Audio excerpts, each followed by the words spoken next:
বিশ্বনবী ডেকে বললেন, ইয়া বেলাল আনফিক ইয়া বেলাল লা তাখশা মিন যিল আরশি ইকলালা।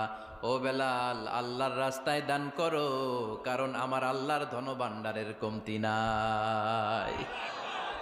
সাইয়েদনা বেলাল রাদিয়াল্লাহু তাআলা আনহু সবচেয়ে গরিব। শুনতেছেন? বুঝতেছেন? সবচেয়ে গরিব। ডাউন পার্টটা ঢাকার মতো একটা গার্মেন্ট ছিল, একটা কাপড়, এটা পেঁচায় আসতো, নামাজ পড়তো। গায়ে রাখার মতো কোনো জামা নাই, আর খাবার দাবার টাকা পয়সা বলতে নাই। ওই সাহাবীরে বিষ্ণু ইসলাম বললেন, আনফিক বেলাল, বেলাল তুমিও দান করো, তুমিও দাও, দানের হাতকে প্রশস্ত করে দাও।